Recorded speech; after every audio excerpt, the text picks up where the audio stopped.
Hello and welcome to my channel. If you enjoy this video, hit the like button. And if you want to see more videos like it, hit the subscribe button. And if you want to be notified whenever I post a new video, hit the bell icon. I see you're just sitting there. You haven't went to like the video or subscribe yet. Do it. Do it right now. It doesn't matter if you haven't seen the rest of the video. Hit the like button and subscribe. Thank you. You better have done it, or I'm coming for you.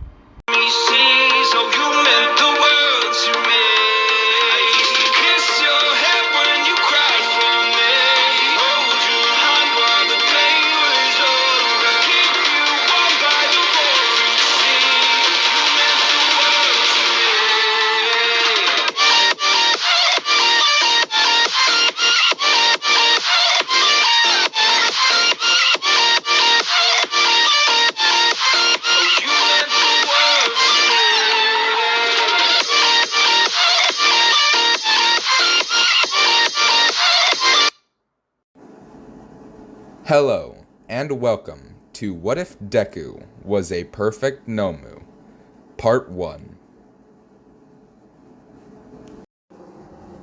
So where we would start, everything would be normal in this universe up until All Might's speech to Deku, "You too can become a hero." This is the point in which it would derail into our alternate universe, or our what if. So, let's start. All Might would say, "What were you thinking? If I hadn't been there, you would have been dead by now. I told you, it's almost impossible for a Corkless to become a hero. Despite your sheer courage, it's still too dangerous. Even if you made it this time, there will only be pains and hopelessness on your path. It's not wrong to have a dream. Though, without a cork, you can't be a hero." Deku would fall to his knees crying. Deku would reach his hand out towards All Might, hoping for him to give him some kind of hope that his dreams aren't worthless, to tell him that he isn't a loser and not worth the oxygen on this planet like everyone says. All Might would continue to walk away, crushing Deku even more than he already was. Deku would create a fist and would hit the ground as hard as he could with his hand, breaking his pinky. Deku would cry even harder than he already was, letting out a scream in defiance. But he would realize that it was hopeless, that he wasn't going to ever become a hero. And after a few minutes, Deku would stand up, wiping the tears from his face, as Deku would make an attempt to cheer himself up. As he would say, "It's not completely over. I can still become a police officer, or a hero technician, or even just a delivery boy for one. It's not over. It's not over, yeah. I can still be a hero." As he would grab his broken finger, and he would walk home. And for the next few months, Deku would begin applying to any jobs that would take him, that would allow him to serve the public trust, and to help people, like All Might does. After a few months, Deku would be sitting at the dinner table, as the TV would be on, and he would hear something on the news. It was talking about him. He would look at the TV and would turn it up. "Here in, right now, JBTV. Please welcome our special guest, Mr. Mizudahara Minoru, Minister of Hero Law Enforcement Representative. Mr. Mizauda Aria. Gosh, that's so difficult to say. As we all see the topic about the footage of the incident in downtown spreading around SNS, we want to hear commentaries from the ministry about the matter when the villain took a student hostage.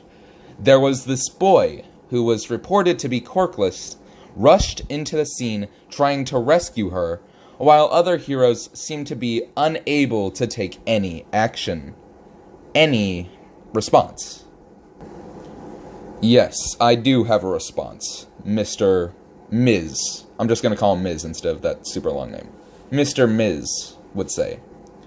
First of all, that may seem like an act of honorable bravery. However, we considered it a rather blatant obstacle for our hero's operation.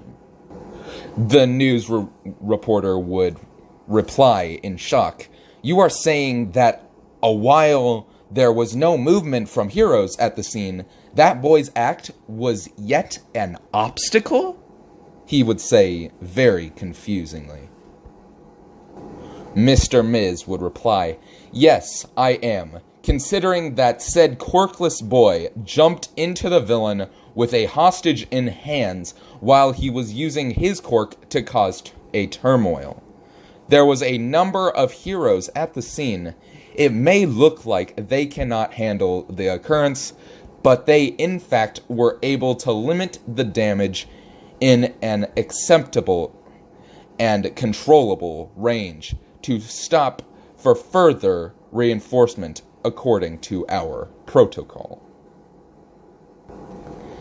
However, this boy's act does not only futilely put himself at risk, but also potentially increase the chance to aggravate the villain and intensify the damage. The worst case is that the safety of innocent surrounding people might also be compromised. Some people may very likely deem that the heroes took no action on the scene, though in fact were trying to limit the damage and thoroughly monitor the situation. And as you can see, the crisis was smoothly ended by our symbol of peace without any use of the boy's pointless deed. The reporter would also say, our source also reported that the boy has been applying into many hero schools and many other security agencies. He apparently wants to be a part of Hero's working field. Do you have any comment on this? A different reporter would butt in and say, before we move on to the discussion, let's hear what other heroes at the scene had to say. Death Arms would say, that kid's butting in was stupid. He didn't even have a cork, like we didn't have enough problem there. Deku would turn off the TV, as he would fall to his knees. He would burst into tears, as he would yell out, pointless? I could have died, and yet they're calling it pointless? None of them were going to do anything, and yet I'm the pointless one? That doesn't make any sense. How am I the pointless one? How am I the useless one? How am I the one being made into a villain? How? As he would bang on the ground, crying. 1 month later, all of Deku's letters would come back. He would look through them. All of the agencies Deku had applied for would have rejected him. Even the janitor's position for the police station would have also rejected him. Deku would slam his hand on the table. You have to be kidding me. How did this happen? How? Deku would be in complete shock and utter horror. Deku would grab the underside of the table and would flip it over as he would scream as loud as he humanly could. He would curse the gods if there were any. He would scream and he would cuss and he would cry all at the same time. He would fall to his knees as he would hit the ground over and over and over. He would curse All Might's name as he would blame the news station and the heroes for what they had said about him. What he did wasn't pointless. It was an act of heroism that none of those heroes could have ever performed. He would hit the ground one more time. As he would get up and he would run to his room and he would slam the door as hard as he could and then lock it. Inko would have heard all the commotion and would have ran out of her room screaming, "What's going on? What's going on?" As she would see the table flipped over and a huge hole in the floor from where Deku was hitting the ground. As she would walk over to a piece of paper lying on the ground, and she would read it. "You have been rejected as a janitor for the police station." She would read another one, "Rejected." Another one, "Rejected." Another one, "Rejected." Inko would begin sobbing. She was sad that Deku not only didn't have a quirk, but he was failing because of it. And she would take all of that on her. That it was her fault that she didn't give him a quirk. She would cry even harder, believing at all of this, that her son's failure in life was because of her.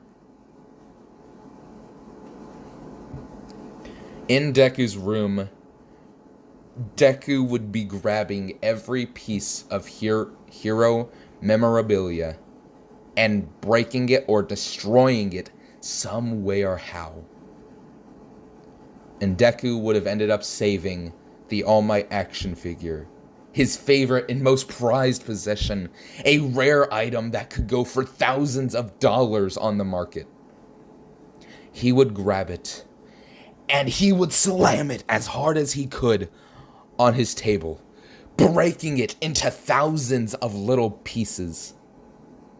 The only thing that would even resemble All Might would be the lower half that he was holding it by, as he would throw it out the window.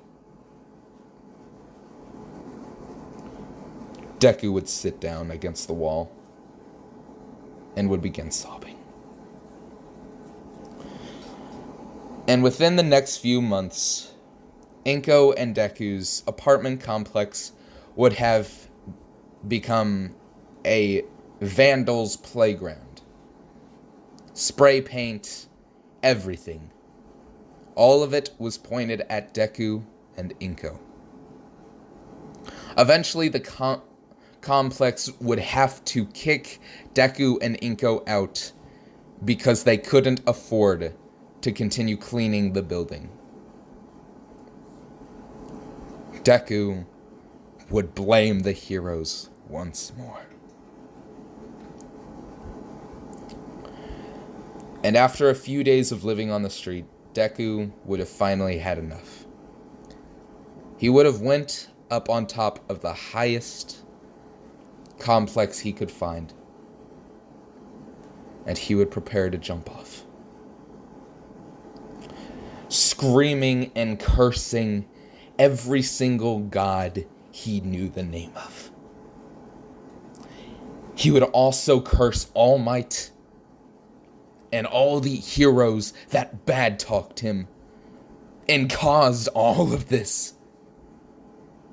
But at the end of the day, Deku blamed himself for his mother's suffering. And he was ready to end it all. When all of a sudden, he could hear a voice from behind him. You must be terribly sad. It's tragic, right? I can see how this world pushed you to the brink.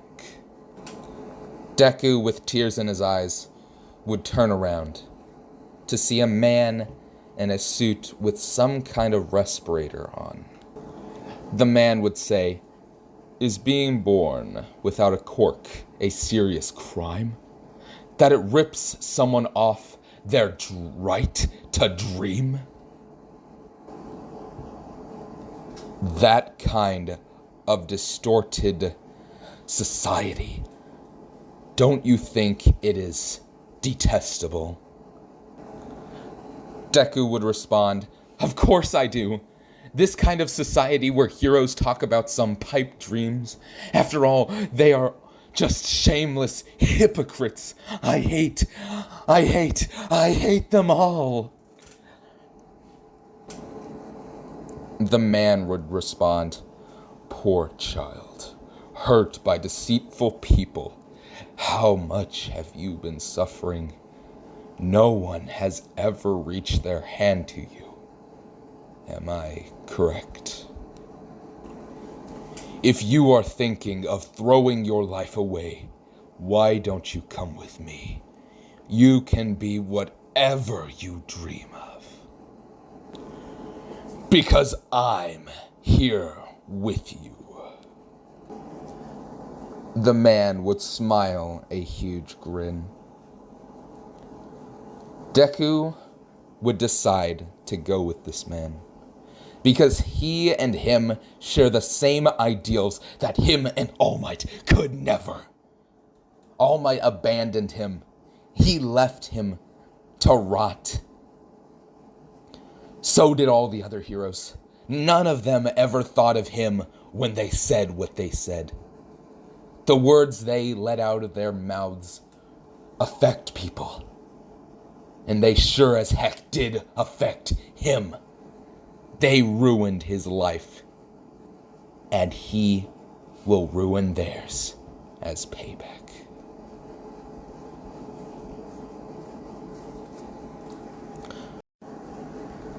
A few months later, or one day before the USJ attack, at an unknown warehouse at an unknown location, screams would be ringing out throughout the entire complex, as a scientist who would be standing behind a very thick piece of glass would be maniacally laughing as he would say, "I've done it! I've created my masterpiece!"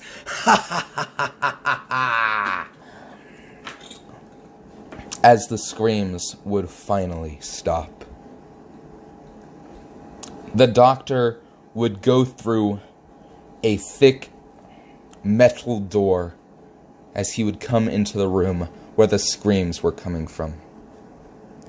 He would find that the person he was just testing on was turned to goo. But within seconds, the person would reform, and that person would be Deku.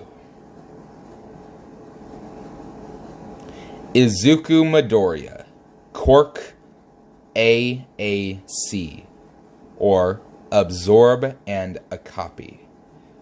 Basically, his first quirk allows him to, absorb people and either become them or take their quirk. Kind of like All for One, except a stronger version of it. Deku would get up from the table as he would open his eyes and they would be glowing. But the glow would recede back inside of him. Deku would absorb all of his goo back inside of him as he would say, Doctor, that kind of hurt a little bit more this time. And the regeneratory abilities could be a little bit better, but it works. As the doctor would laugh as he would say, questioning the abilities I've given you. Are you not grateful? As Deku would say, oh, I'm sorry, sir. I did not mean it that way. I just meant it will take some fine-tuning, but I will be stronger than All Might. The doctor would laugh again as he would say, oh, you're already stronger than him. The many quirks I've given you, you are already stronger. As Deku would correct the doctor, you mean All For One has given me. The doctor would shrug as he would say, the same thing. And don't go questioning me, or I will rip your vocal cords out. It does get very irritating.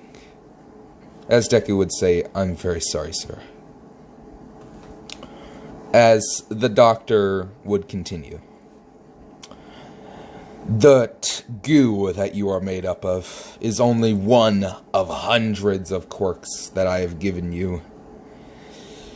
But it is your strongest and most valuable asset, as it not only makes up most of your body, but it is also what allows you to get more quirks and store those quirks. So don't go losing it. As Deku would laugh as well. The next day, the villain attack would go about as it would normally have went. Up until when the hero backup would have arrived. Kurogiri would say to Shigaraki, Sir, I have to get you out of here. As Shigaraki would say, No. This isn't going wrong. No. As he would hit the ground. That's when they would see a gooey portal appearing beside them. Shigaraki would say, What the? As Kurogiri would say, That would be our time to leave. As Deku would come out of the portal, in a all-black suit and a respirator, kind of like All For One's, except a little bit more sleeker in design. As Deku would say, My lord, it is probably time you get out of here. Kurogiri, please take Master Shigaraki back to the base. I will stall the heroes. As Midnight and Ectoplasm would begin rushing Deku, as they both would scream, You're not going anywhere! As Deku would launch a lightning bolt at Ectoplasm, blasting him into smithereens.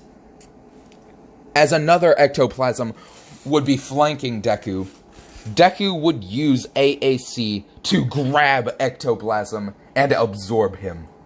As Deku would make his own copies, or his own holograms, basically, and send them at Midnight. Midnight would use her quirks to completely incapacitate, or use her quirk, sorry, to completely incapacitate the ectoplasms. As Deku would use AAC to grab a hold of her and absorb her as well. As Snipe would begin firing rounds at Deku, Deku would take one bullet to the chest, one bullet to the knee, and one bullet to the head.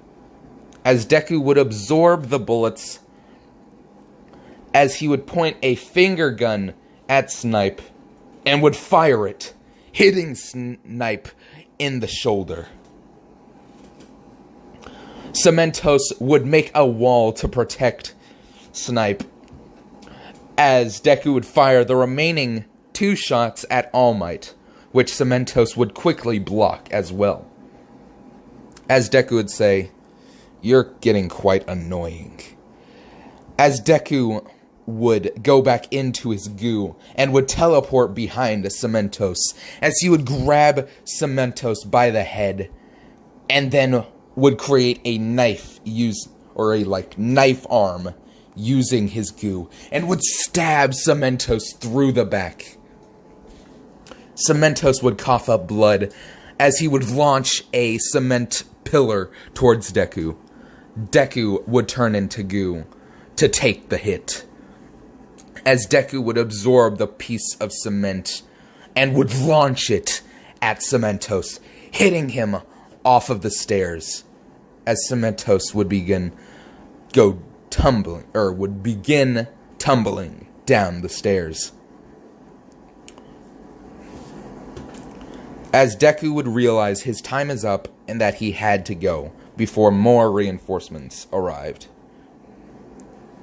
As Deku would say goodbye to All Might and would teleport back to base.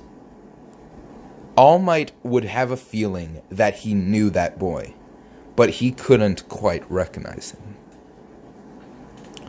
Back at base, Shigaraki would be complaining to All For One about how the Nomu, not Deku, but the Nomu, was not as good as he promised. As All For One would reply, "That's not the Nomu I was sending." As Deku would come through the portal, Shigaraki would ask, "Who are you, and why'd you save us?" As Deku would reply, "I'm sorry, I never quite got to introduce myself, Master Shigaraki. I am Project Deku, or the scientist refers to me as the perfect Nomu, and I am here to serve you." As All For One would reply, "Exactly.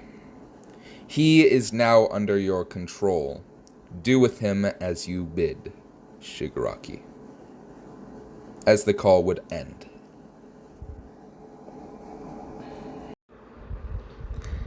Hey, Haunted here.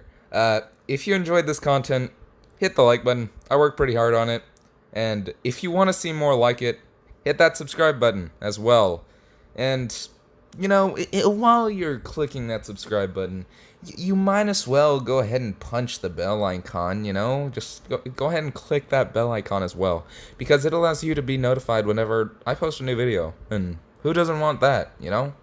So, click it. Click it. Click it. I said click it. Click it. Good. You better have just clicked it. If you didn't, I'm coming for you. You see that profile picture? Those are the eyes of a killer. So you better have clicked that button, or else I'm coming for you. See you in the next video. Loser.